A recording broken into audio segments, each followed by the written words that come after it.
Welcome, everybody. Thank you so much for joining us for our first in the series we call Home Edition.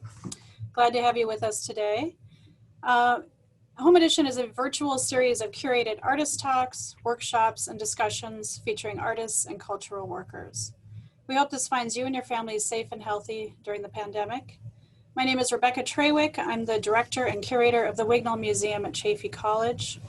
The Wignall Museum is a teaching museum and interdisciplinary art space that introduces Chaffey College students, faculty, staff, and community members to innovative contemporary art objects, practices, and ideas.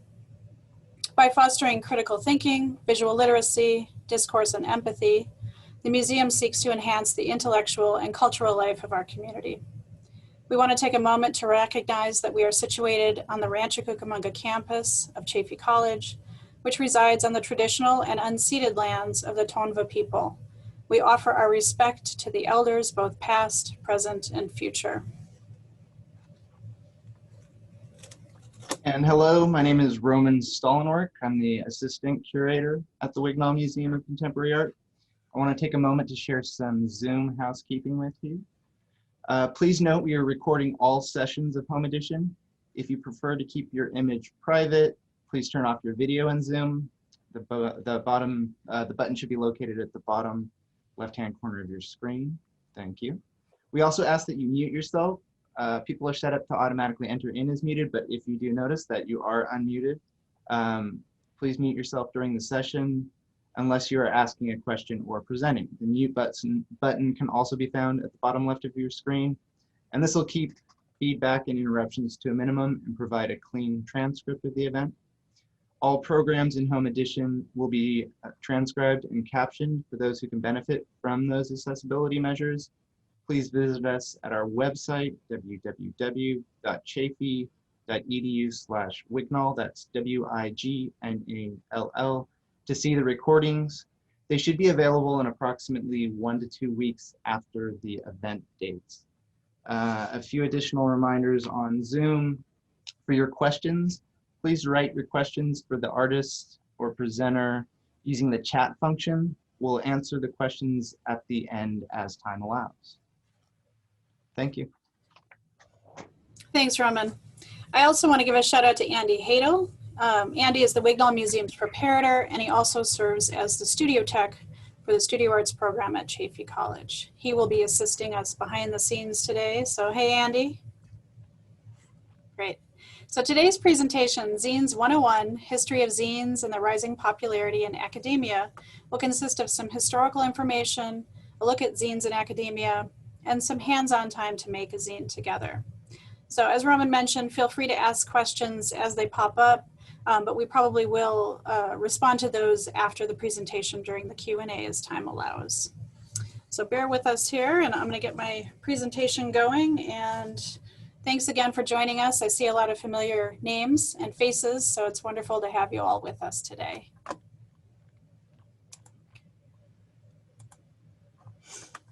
Okay, good. All right. So Zines 101, History of Zines and their Rising Popularity in Academia. This was originally developed a presentation by a former Chaffey College librarian, Annette Young, with contributions from myself and Dr. Neil Watkins, who's a professor in the English department and coordinator there as well. So what is a zine? You know, I hear zines referred to as zines, zines. I don't care, I'm not the zine police, but you will hear me refer to it as a zine, like you hear in magazine. But here on this slide, we see an example of sort of the wide range of themes and ideas explored in zine culture. From La Raza, which is a really important publication from the 1970s in Los Angeles. You know, music is a very common theme. You see a couple examples of that here. You know, this this zine cover looks like a composition book, Teaching with Zines, which directly references the use of zines in academia, whether by professors as a teaching tool or students as a mechanism, to accomplish their goals in a course. I like this zine here. My brain is a mini garbage can, I think is what that says. And obviously it's like a sketchbook. It's an art zine. There's a couple different queer zines. Nancy is a queer zine. And next to it, we've got When the White Man Gives You Money, Words of Wisdom from Queer Artists of Color. So you can see a wide array of ideas. But what is a zine? It's generally a small circulation, not always, there's some exceptions, but generally a small circulation, self-published work of original or appropriated text and or images. Non-commercial by design. Sometimes it's presented as a physical object and sometimes it is a digital. And in many cases, it can be both. They're often sold on websites from artists and writers and other creatives and advocates. Perhaps you'll see them on platforms like Etsy or other sites like that. Oftentimes small retail spaces will carry them, and also zine fests, which is exactly like it sounds, like any other kind of gathering. A zine fest is a group of zinesters who get together to sell their wares, meet people face to face. Obviously those aren't happening right now in this COVID era, but I hope it's something that will resume in the future someday. They're usually a product of an independent author's ideas, but sometimes they're collaborative. Sometimes they're, very much like a journal where there's a group or an individual who are editing submissions. So they can, there's a wide array of different examples of what a zine can be. I think that's one of the most interesting things about zines is there's very few rules. And if there are some rules, you'll see plenty of people breaking them regularly. And it's always about a subject that the author is interested in. So again, it can be absolutely anything that author is interested in. But let's go way back to the 1440s and talk about the beginning of printing. So here you see an illustration of a Gutenberg press developed by Johann Gutenberg in about 1440. It's a mechanical device that applies pressure to an inked surface that rests on paper or cloth, transferring the ink.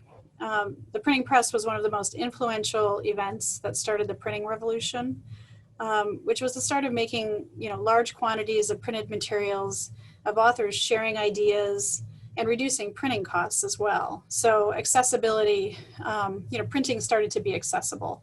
Not that there aren't barriers for all kinds of people, particularly in the 1440s, but it was the beginning of the revolution. The printing press was instrumental in the area of mass communication, which allowed information, radical ideas to be mass circulated, and eventually allowed printing on an industrial scale as technology continued to evolve. There's some really interesting videos on YouTube where you can see these things in action. I'd recommend it if you're at all interested. So in addition to centuries of printing improvements and technological advances, here are a few key technologies that directly link to self-publishing and zine making history. So I think at the bottom, do you all have that little hand? You can raise your hand. How many of you have used a typewriter in your life? For anyone who's sharing their screen, I know most of you aren't. Well, William Alston Burt patented the typewriter in 1829, and it's a small, portable, mechanical machine. You've probably seen them in your grandmother's house or in antique stores, or maybe a few of you even use them or have them. But I know it is becoming a bit of a dinosaur in the technological world we live in. They're really fun though. I mean, it's kind of like your own little personal Gutenberg press, you might say, in a way. So if you ever see one at an antique store and it's a decent price and the ribbon is still working, scoop it up and play around with it. They're a lot of fun. A lot of artists like to pull them apart and use them, use the little buttons and mechanics as fodder for their work as well. So then 1959, I think it is, Xerox, after many prior versions, developed the Xerox 914. And that was the very first plain paper photocopier. So if any of you have worked in an office anywhere, anytime, since 1959, you've probably become intimately familiar with a Xerox machine, whether it's a tabletop type or there's one that I use at the college that's like the size of a desk and, has a huge number of options that make photocopying really easy. So it's a very common tool even today. Okay, 1970, the first Kinko's opened near Santa Barbara. I think it was near UCSB. And does anyone know what Kinko's is called today or who they merged with? You could put that in the chat. Roman or Andy, did anybody get it? Yeah, FedEx. So it's FedEx. Is it FedEx Kinko's? I think is the official, or maybe it's just FedEx. I don't know. Sometime in the last, I think, decade, they've merged with FedEx. But back in the day, back in the 1970s, 80s, 90s, and even in the 2000s, Kinko's was an independent and nationwide business. And it was really important to the counterculture, particularly in the 80s and into the mid 90s. So artists and grad students and writers and zinesters and musicians and radicals and creatives of all types would use Kinko's because that's the place where you could go and use the Xerox machine, often for very, it was very inexpensive. Or you could go in the middle of the night and maybe you could make 100 extra copies and you didn't have to pay for those, who knows. But a lot of these places, a lot of Kinko's, at least back in my day, were open 24 hours.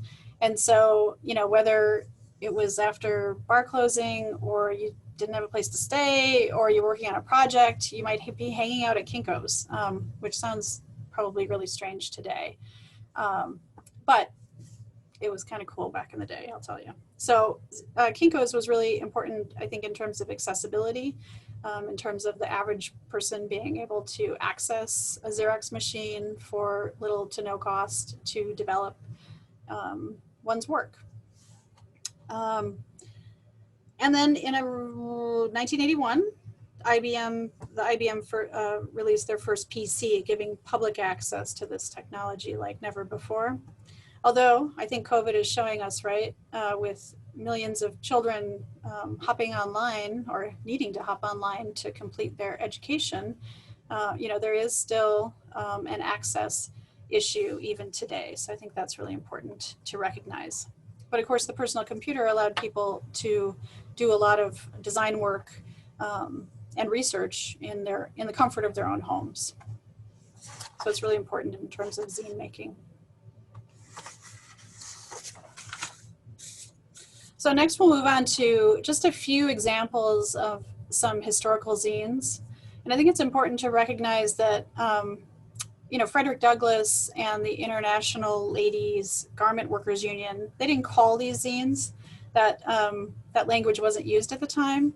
We're looking back historically and likening them or calling them a zine because they meet many of the criteria that makes a document a zine. But I think it's kind of neat to look back and consider the ways in which they have similarities with zine culture and zine history. So the North Star, developed by Frederick Douglass, was an abolitionist publication. And the title is a reference to the directions given to runaway slaves trying to reach the North. And so it was, a newspaper. It actually was released weekly. And I thought this was interesting. It's a weekly publication. Subscriptions were $2 a year. And at the height, Frederick Douglass had over 4,000 readers. So that's pretty significant, I think, in 1847.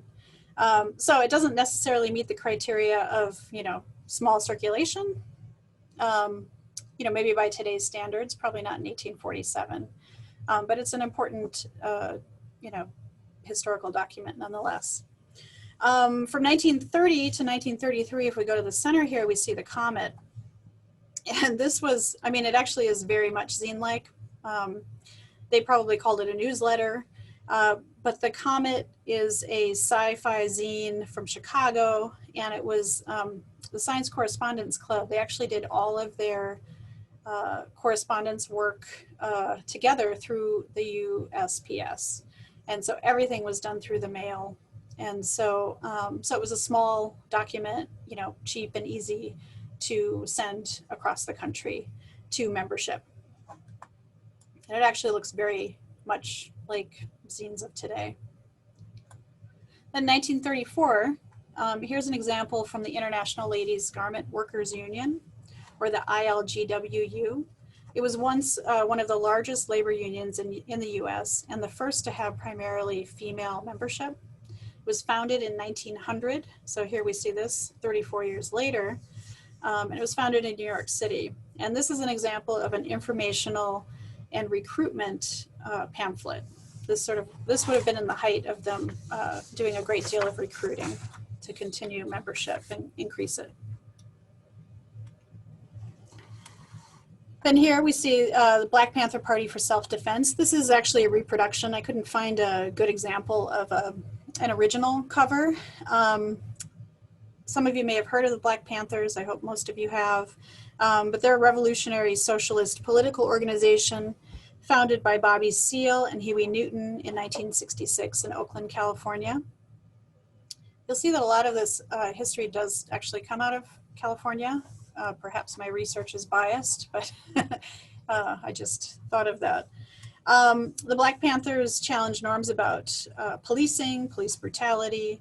They started a number of social programs, free breakfast for children, for example, that focused around a number of really important social issues to Black liberation, including cop watching, and many that focused on food and health access for their community. And so this is just one example of, again, of a brochure used informationally, and again, also to create membership and participation in the organization. In the center, we see La Raza. It started in 1967, and let's see here. So La Raza, it translates directly to mean the race. It was bilingual. It was a bilingual newspaper published by Chicano activists in Los Angeles and East LA from 67 to 77. So it had a long tenure of 10 years. And like the Panthers, they fought and documented police brutality, protest, and segregation to inform and educate about realities of Chicanos and Mexican Americans in Los Angeles. One of their major goals was to improvements in the educational institutions of LA. And so in 1968, when we had the LA walkouts, La Raza was really critical and instrumental to that movement. And then here on the right, we move to an example of a Riot Grrrl zine. Riot Grrrl was an early 1990s underground feminist punk movement that started in the Pacific Northwest of the United States. It's often linked to third wave feminism, and zines were really instrumental both in the music culture around Riot Grrrl and also the third wave feminist movement. And so zines were often used either to advertise a band, or a band was using zines to share their feminist agenda, essentially. And so they often addressed issues like rape, domestic violence, racism, patriarchy, etc. But I should mention, you know, third wave feminism definitely had a number of intersectional, lacked a great deal of intersectionalism. So that's something to recognize. But in zine, in zine history, Riot Grrrl really sort of brought the zines back to the forefront of counterculture.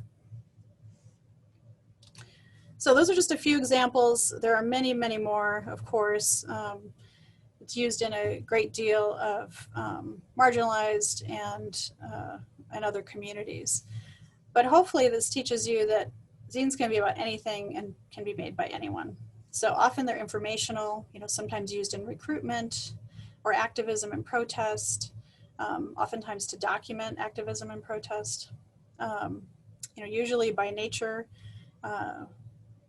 there's personal interest involved. No one has the backing of a large publication house, and so anything that you're going to put your time and energy into is because you're personally invested. You're going to see perzine and fanzine. Those are two sort of categories of zines that if you do look into zines, they're common categories. Perzine, it just refers to the fact that the zine presents the author's point of view and are by design personal. Perzine refers to zines that are about one's own personal experiences and observations. Fanzine, on the other hand, is often by an enthusiast of some kind of cultural phenomenon, be it a band or a TV series or a comic book or you name it, anything. And the idea is to share it with others who also have that same interest. And all of them are labors of love. Again, no one has backing or funding to complete this research, to make the art, and to create these writings. And so all a labor of love. So we're going to make a zine together. And so I love this illustration. It sort of tells us how to produce it. But we're also going to watch, I think it's a 3-minute video.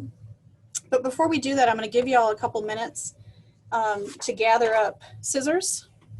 So find some scissors in your house if you can, or wherever you are, and an 8.5 by 11 plain sheet of paper. So if you need to grab it, if you don't have plain paper, grab one from a spiral, binder, or you can tear a page out of a magazine. Yeah, just see what you can find. I'll give you all a couple minutes to do that, and then we'll watch a video. I would ask that you just watch the 3-minute video, and then we can come back and together we can make one together. So I'll just give you a couple minutes here to grab paper and scissors. Okay, so we'll go to YouTube briefly. We'll watch the video. Cross your fingers, this works.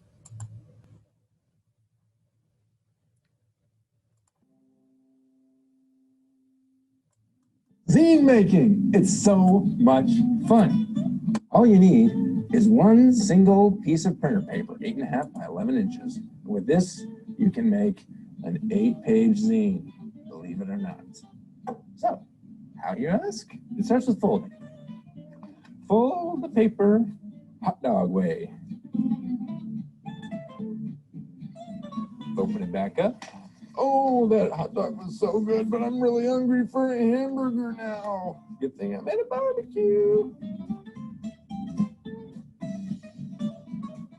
Now, it gets a little trickier from here. You gotta fold in the sides to that center line you've just created with your hamburger fold.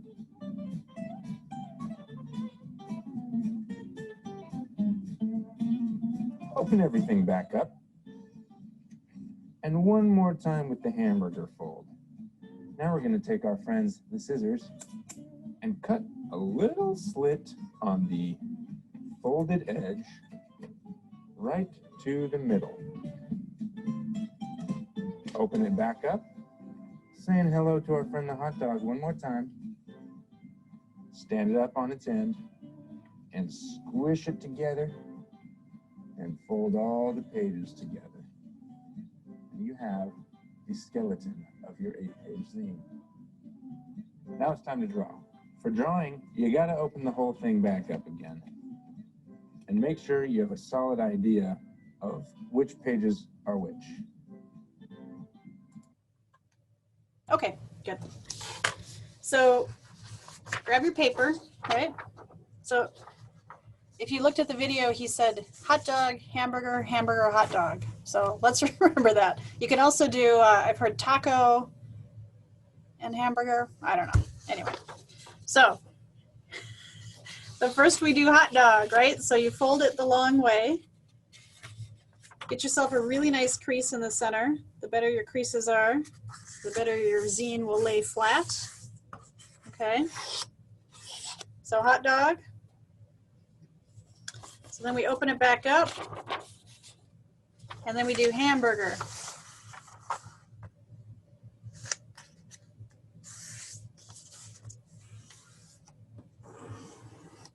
Okay, so hopefully you can see my creases, right?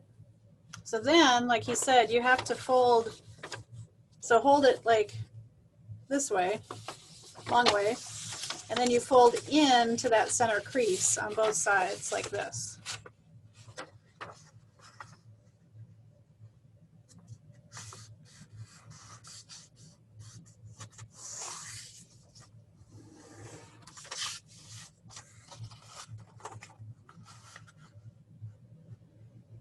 And be as precise as you can. Again, get really nice creases. It'll help in the end. So then you see all these different little panels that will be your pages. Okay. So then fold it in half, hamburger style again. And you see you've got one side open and one side is the fold. And so you want to cut the fold side right to the center so that you have a cut in the middle. Kind of like you're creating origami.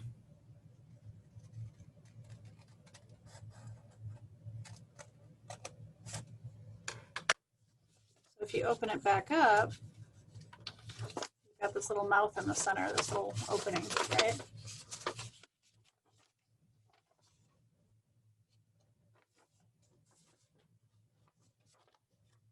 Am I going too fast? Am I all right? All right. So then we do hot dog again.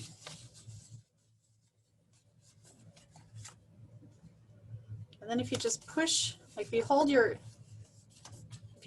the end panels and you push together,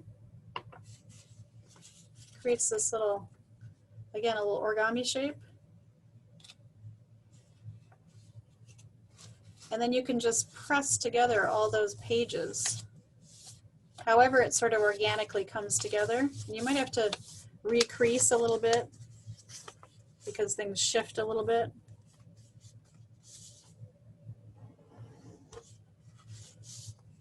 And then you should have a little booklet.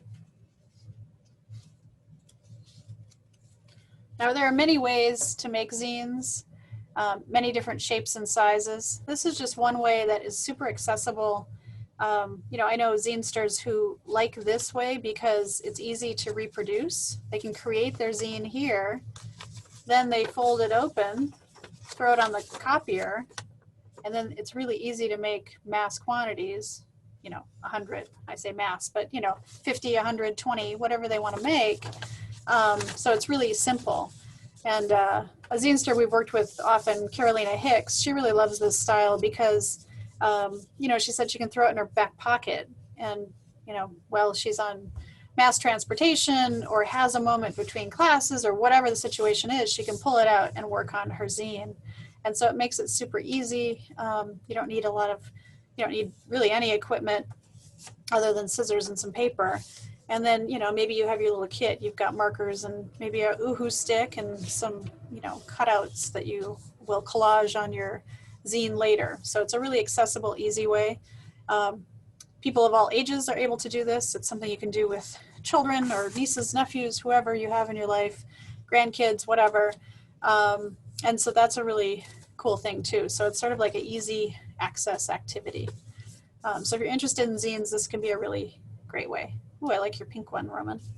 Nice. So that's just one way to make a zine. Of course, you can make them all different sizes and shapes.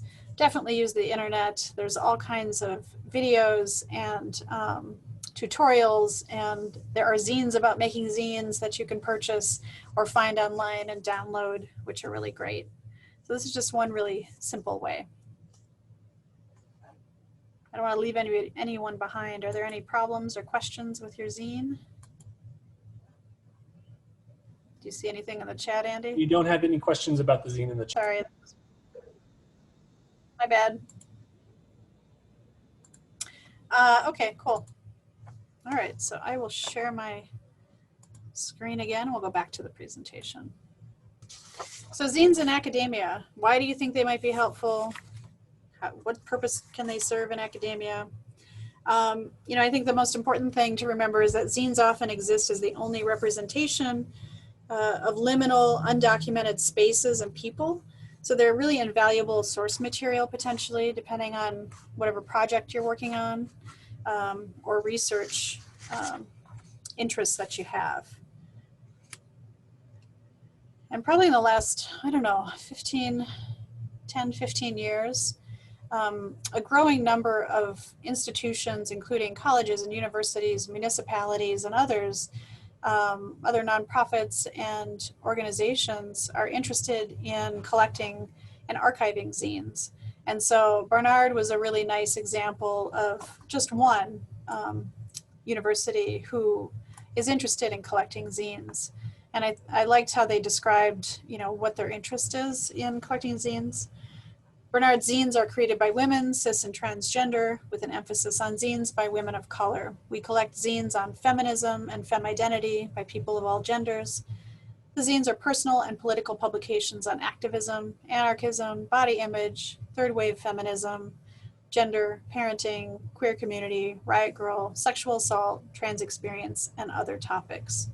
And so I thought that was a nice sort of synopsis as to why a lot of organizations and institutions are interested in archiving zines.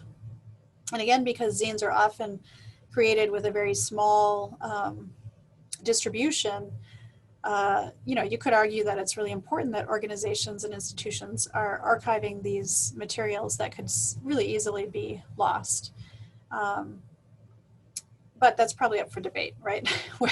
Whether institutions who are not including these voices are also archiving these voices. So is it a good thing, bad thing? We can debate that in the future. But you know, if you're someone who has a project coming up, if you're a student at Chaffey, you know, possible research topics are endless. So I list a bunch here, but I'd love to hear what else could they be about?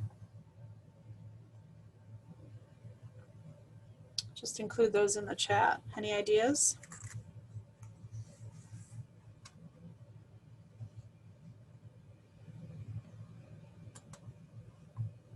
Sorry, Andy, I can't see chat right now. Is there?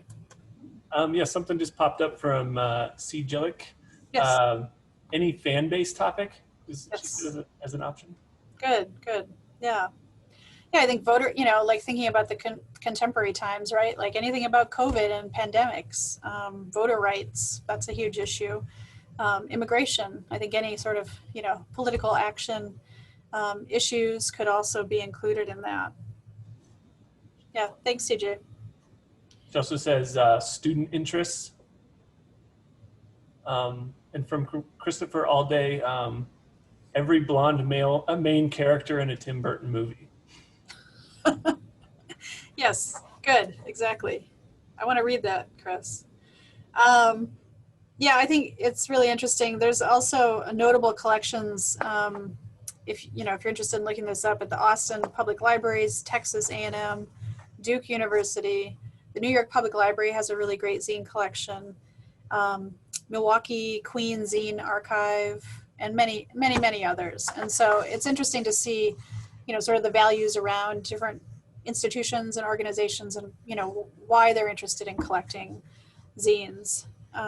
So often there are special collections, but here at Chaffey we actually do have a small but growing collection of zines, and some can be checked out just like any other book at the library, and some I think do need to stay like a special collection, but that's something to look at if you are a student here at Chaffey College. And if not, definitely check out your local libraries and other institutions that you have in your communities as well. Yeah. So why are zines used in academia? And I think it's important too to look at it from multiple viewpoints, right? There's faculty who are using zines in the classroom as a teaching tool. There's students who are using it in research. And of course, there's plenty of us who may not be part of an institution who are using them for all kinds of different activities. But thinking about academia, they provide a robust and authentic alternative to the annotated bibliography. So definitely just talk to your professor if you are a student and you're interested in using a zine as a resource in your research. Zines are a path to authorship, allowing students the title of zinester. And so that really refers to the fact that anyone can be published and can be a zine author or artist. And so, you know, you don't have to like wait to publish your novel someday necessarily. So it's accessible in that regard. Zines can be on any topic and support the objective of research as inquiry. Zines support the personal and reflective aspects of the information creation process, and zines are just fun. I would also add that they provide first-person lived experiences to study. So again, whether you're a professor or you're a student, I think that's really critical. And often, you know, more difficult to find in other collections potentially. So I mentioned Chaffey College does have a zine collection. They have this really great LibGuide online, and I'll give you the address, or actually here it is on screen. And it has a great number of resources. It has that Make-A-Zine, that goofy Make-A-Zine video that we were watching. You know, right here it has an NPR zine on coronavirus that came out, I want to say in April. That's really interesting. I need to revisit it. I wonder how much of the material is still relevant as information changes, right? As we learn more about the pandemic. I'm curious. There's also, whoops, excuse me. I should go here. Can you see it? The screen? No. Okay. Sorry, I keep forgetting I have to move. Okay, so let me show you the LibGuide. I just want to point out Celine Pineda. She is the librarian who has been working with Annette Young over the years on the zine collection at the library. And so she's a really great resource. And so you can find her contact information here. There's a lot of resources on how to make a zine, including a number of templates, information on digital zines, resources, and much more. Ooh, and this one here, Ben Passmore, author of Your Black Friend and Other Strangers, he will be a future home edition visitor, so join us. All right, let me go back. Okay, definitely check them out. All right, and Chaffey College is also committed to looking at zines in academia over the long term. So these are examples of our 3 Zine Fest flyers. So we started in 2008, and it represents a collaboration between the museum, the library, our One Book, One College program, which is a campus reads program, and other collaborators as well. And so you can see over time, I mean, here we started with like 5 outside vendors and a few student clubs. You know, every year it's grown bit by bit. And so if I do say so, our March 4th, 2020 Zine Fest was really amazing. It was an opportunity to meet a huge number of zinesters from the region, both east and west of here. And, you know, we had food and music. There was an opportunity to make your own zine. You could purchase zines, talk to zinesters. It was a lot of fun. And so look for future activities. I can't promise spring 2021 will bring a Zine Fest. We may have to take a beat with COVID, but we will return with Zine Fests in the future. And if you want to learn more, definitely research, use the internet, use the library, support zine artists on social media, definitely. Many are individual artists, again, spending their own money, time, creativity, and energy to develop zines in the hopes of finding audiences who are interested in what they're exploring. Definitely buy zines if you can, as much as you can. You know, some zinesters are selling zines for 50 cents or $1. Of course, many are not $1, and you know, the price goes up from there, but they're often fairly affordable ways to support local and regional and national artists or international artists. And make your own and share. So whether you're sharing it on social media or you open a shop online, Etsy, or you're sending them to friends through the mail, however you choose to share them, they can be a really wonderful way, again, to share common interests and explore zine making. And again, we've talked about Zine Fests a few times. Most major cities have annual Zine Fests that you can attend. I mean, I love our little Zine Fest here at the college, but you know, there's some that are really spectacular. San Diego and LA, and you know, if you're elsewhere, I'm sure LA, I'm sure Minneapolis has a huge array of Zine Fests. Yes, so definitely look that up. Use the internet to find those resources.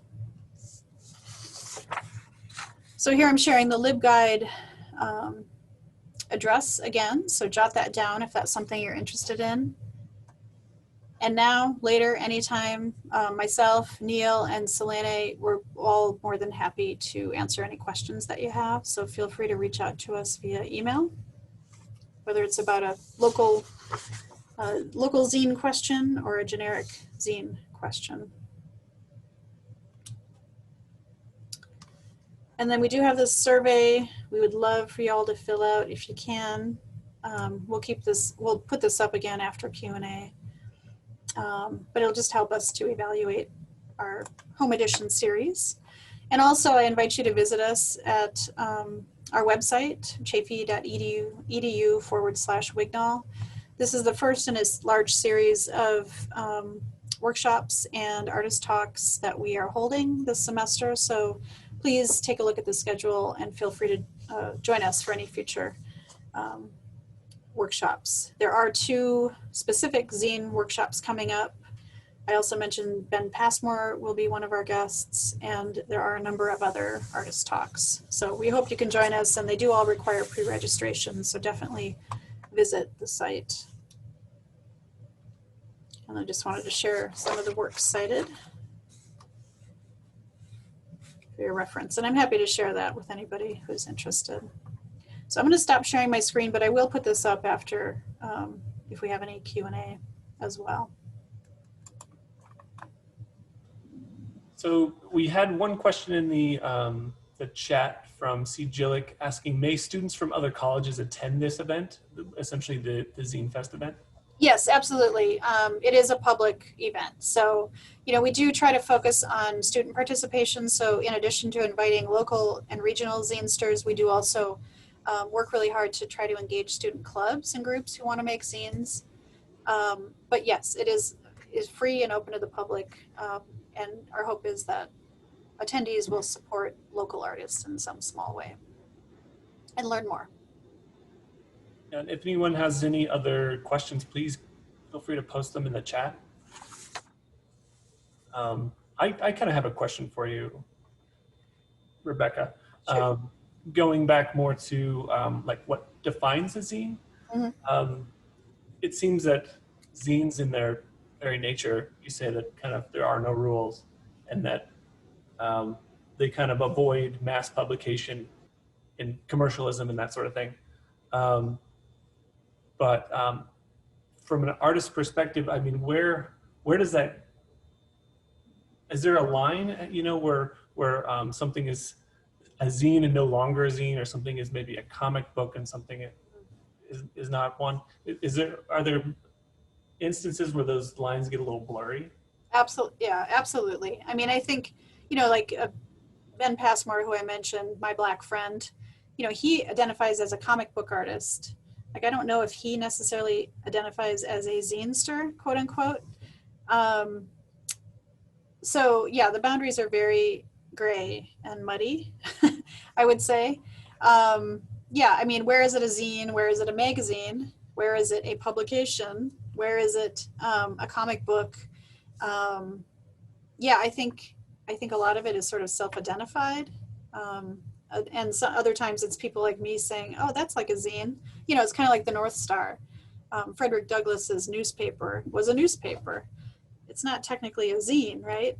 But it fulfills some of the definition, you might say, in that it was a small, self-published and alternative voice. I think a lot of times too, it depends on the voice or the authorship, right?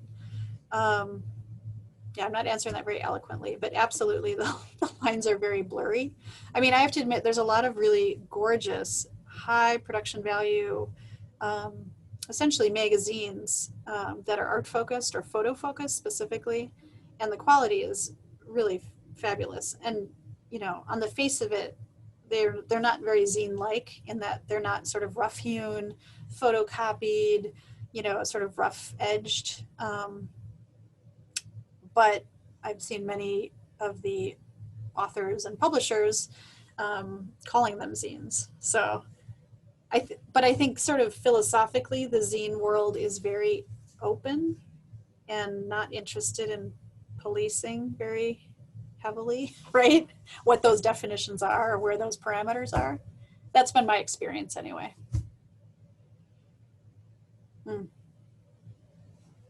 We have a question here from Christopher Alday asking, how do you feel about big companies like Nike releasing zines with products? Mixed, I would say.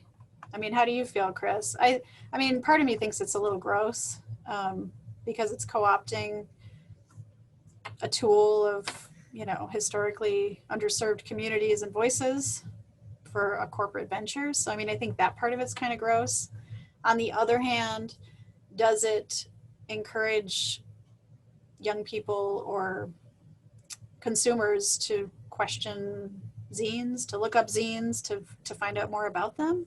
I mean, on that regard, I think it's pretty cool, but yeah, I don't know. No, yeah. So Chris says, he says it's okay until they get resold for too much. So Chris, are you saying like, so how's sort of like the aftermarket for products like shoes, right? So then the shoe becomes a compendium, right, to the shoe, or the zine becomes a partner to the shoes, right, that then are sold on the aftermarket or whatever. Yeah, that's interesting. I don't know. I have mixed feelings. What do you think, Andy? Yeah, my feelings are also mixed on that idea. I think there's something really valuable about the handmade quality of art just in general. So when it starts to become, you know, this larger part of this larger commercial product, it seems to really lose it for me. Yeah, it loses. I don't know that I would collect the zine that came out of a Nike shoebox, but I would, you know, I'd take a handmade one and keep it, you know, right. If there's any value in that. Roman has a question. Do you find overlap with zines and blogs? What draws you to the printed piece? I think maybe that, back to that. Yeah, I mean, I think there's similar, like philosophically, right? You know, and the fact that a blog, anyone can have a blog, anyone can present their ideas and research and, you know, writing, right, art, whatever. Yeah, I think they're very similar, other than the fact it's on the internet. Although there are digital zines, I myself prefer, and this goes to Roman, your second part, what draws you to the printed piece. I mean, I like collecting things. I like the, you know, it's like you said, Andy, the handmade. I like the handmade quality. I like to touch and feel. I like the tactile quality of a printed zine. So for me, I value that over a blog or a digital zine. It kind of bums me out when I can't print it. Or I'd rather purchase it from the artist in printed format. But I do notice on Etsy, there's a lot of artists selling zines that are digital only. And I personally, I just don't care for that. I prefer the handmade, hand-touched quality. I like the, you know, I like the fact that, you know, it doesn't necessarily fit together properly, or it's, you know, it's maybe a little wonky. I like all those little handmade sort of rough-hewn qualities. I don't know if anybody else wants to speak to that, but that, I mean, that's my personal preference.